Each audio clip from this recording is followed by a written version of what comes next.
की नगरी को नमन करता हूँ, इंदौर की नगरी को नमन करता हूँ, समृद्धशाली मंच को नमन करता हूँ और काव्य के पुरोधा जो हमारे सामने बैठे हैं उन सभी को नमन करता हूँ और समृद्ध मातृशक्ति को नमन करता हूँ।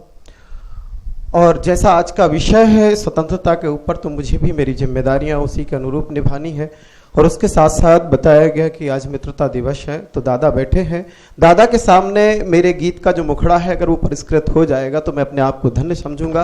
और सबसे बड़ा धन्यवाद मैं ज्ञापित करता हूं और उनके सामने नतमस्तक हूं हमारे जितेंद्र भैया जी के लिए, जिन्होंने काव्य की इस अनवरत धारा को बहाने का जो बीड़ा लिया है और ऐसे समय में जहां पर काव्य अपनी सिसकियां ले रहा था उसको थपकियां देकर के जो उसके लिए एक ऐसी खुशी दी है वो शायद अपने आप में अनुकरणीय है। इसलिए उनके लिए जोरदार तालियों साथ एक बार पूरा सदन, किसी की भी तालियां खामोश ना रहे।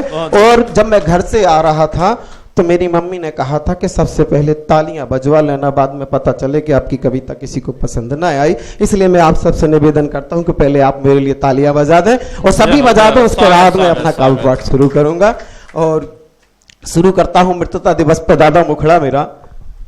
प्रीति की डोर से बंध गई मित्रता, प्रीति की डोर से बंध गई मित्रता, भाव करुणा का उसमें समाता गया, भाव करुणा का उसमें समाता गया, कोई पैरों के छाले दिखा ना सका। सुदामा और कृष्ण का उच्चरित्र। क्या बात है।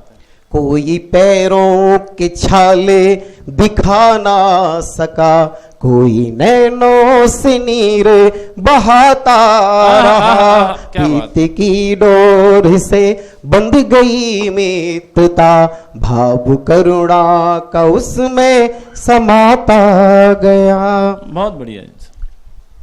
अब जैसा मेरा तेवर है उसी के अनुरूप, कभी सहरा कभी बादी कभी घाटी पर शहादत है। जैसा सरदार जी ने कहा था कि सिर्फ आपको ही न तोले, हर देशभक्त के लिए रखें। कभी सहरा कभी बादी कभी घाटी पर शहादत है, और वतन से प्यार करने वालों को मर मिटने की आदत है, और हर बार चढ़ेंगे बलबेदी पर असंख्य दे प्रसून, सरफरोशों को वतन की मिट्टी ही इबादत है, सरफरोशों को वतन की मिट्टी ही इबादत है। और आज हमारी क्या जिम्मेदारियां हैं उसको अपनी कविता के पहले उसका एक स्वरूप आपके सामने खड़ा करना चाहता हूं कि किस प्रकार की जिम्मेदारी आज हमें लेनी है। सत्ता के गलियारों तक जहां पर पक्ष और विपक्ष दोनों सिर्फ इस बात पे लड़ रहे हो कि कौन पार्टी क्या कर रही है, उन्हें यह चिंता नहीं है कि देश का सबसे छोटे से छोटा नागरिक सुरक्षित है या नहीं। उस समय पे मैं कहता हूं कि उठो मनु की संतानों, उठो मनु की संतानों, पूर्वजों का अभिमान करो और बनो दधीची, तुम अपनी हड्डी तक का दान करो, और हो विकल होकर पुकारती आज तुम्हें मां प्यारी है, और कल तक उनकी बारी थी और आज तुम्हारी बारी है, कल तक उनकी बारी थी और आज तुम्हारी बारी है। और जब जब मां को पड़ी जरूरत, अरे जब जब मां को पड़ी जरूरत तब तब वीर हुए पैदा, और रण में कुछ ऐसे गर्जे के शत्रु छोड़ गए मैदा, और अपने सोडित की बूंदों से, अरे अपने सोडित की बूंदों से मां का धानी आंचल सींचा, और कर गए धरा को पूर्ण सुरक्षित, तब जाकर आंखों को मींचा। और बिना शीश जब गिरे गोद में, बिना शीश जब गिरे गोद में, तब मां गर्भ से मुस्काई, और प्राण जाए पर वचन ना जाए, रीत सदा ही दोहराई। और यही रीत है हम वीरों की, अरे यही रीत है हम वीरों की, कायरता गद्दारी है, और कल तक उनकी बारी थी और आज तुम्हारी, कल तक उनकी बारी थी और आज तुम्हारी बारी है। और इसी के साथ जिस कविता को लेकर के मैं आपके सामने आया हूं उस कविता को पढ़ना चाहता हूं कि आजादी का जो मूल्य है, उस आजादी के मूल्य को हम कहां से कहां तक ले आए, उसके लिए मैं अपनी कविता आप सभी के सामने प्रेषित करता हूं कि कैसा था अपना ये भारत, कैसा था अपना ये भारत, मैंने लोगों से जाना था, और कैसी थी इसकी मस्त फिजाएं, इतिहासों से जाना था।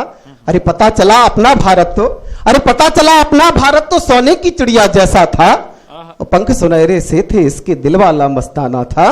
लेकिन कुछ दिन इस भारत पर ऐसी आफत आन पड़ी, और पंख कटी इस चिड़िया के कुछ घायल सी बेजान पड़ी।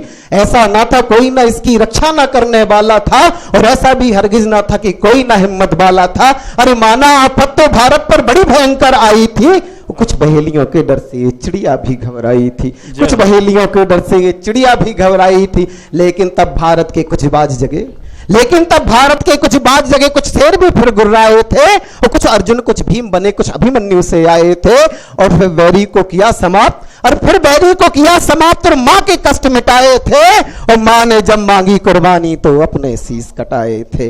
मां ने जब मांगी कुर्बानी तो अपने शीश कटाए थे। तब मैंने जाना आजादी का, तब मैंने जाना आजादी का कैसा स्वरूप हमारा था, और किसकी खातिर लड़े ये वीर, क्या उद्देश्य हमारा था। आजादी हमको पानी थी भारत के स्वाभिमान की, और आजादी हमको पानी थी माता के सम्मान की। आजादी हमको पानी थी आदमखोर दरिंदों से, छुटकारा हम मांग रहे थे मक्कारों जय चंदों से। आजादी हमको पानी थी, आजादी हम मांग रहे थे कि लाज ना कोई लुट जाए, और आजादी हम मांग रहे थे भारत फिर ना बट जाए। आजादी हमको मांग रहे थे भारत फिर ना बट जाए। आजादी हमने मांगी थी, आजादी हमने मांगी थी कि सब धर्मों का आदर हो, और आजादी हमने मांगी थी कि मानवता सर्वोपरि हो, और आजादी हमने मांगी थी, अरे आजादी हमने मांगी थी अपने वीर किसानों की, और आजादी हमने मांगी थी अपना वतन बचाने की। आजादी हमने मांगी थी अपना वतन बचाने की। आजाद हुए हम जीत गए, अरे आजाद हुए हम जीत गए, कुछ किस्से बीत गए, और गैरों को तो भगा दिया पर अपनों ने ही दगे किए। गैरों को तो भगा दिया पर अपनों ने ही दगे किए। आज भी चारों ओर अंधेरा, अरे आज भी चारों ओर अंधेरा, आज भी मानव अंधा है, और कहीं लाज फिर लुट जाती है, कहीं चरित्र गंदा है, कहीं लाज फिर लुट जाती है, कहीं चरित्र गंदा है। कुछ नापाक इरादे वाले, कुछ नापाक इरादे वाले आज भी नफरत बोते हैं, और आज भी माता रोती है, और आज भी झगड़े होते हैं। आज भी माता रोती है, और आज भी झगड़े होते हैं। और अपनों की करतूतों का, अरे अपनों की करतूतों का मां प्रतिकार करे कैसे, और गैरों के घाव सहे माने अपनों के बार सहे कैसे। गैरों के घाव सहे माने अपनों के बार सहे कैसे। अरे मजहब को रखो कोने में, अरे मजहब को रखो कोने में, मानवता रखो सीने में। अब और नहीं रो सकती मां, तकलीफ है उसको रोने में। अब और नहीं रो सकती मां, तकलीफ है उसको रोने में। क्या वीरों की कुर्बानी का, अंतिम पंक्तियां मैं अपनी देता हूं, कि क्या वीरों की कुर्बानी का सच्चा इंसाफ नहीं होगा। क्या वीरों की कुर्बानी का सच्चा इंसाफ नहीं होगा। क्या सच में अपना भारत कभी आजाद नहीं होगा। क्या सच में अपना ये भारत कभी आजाद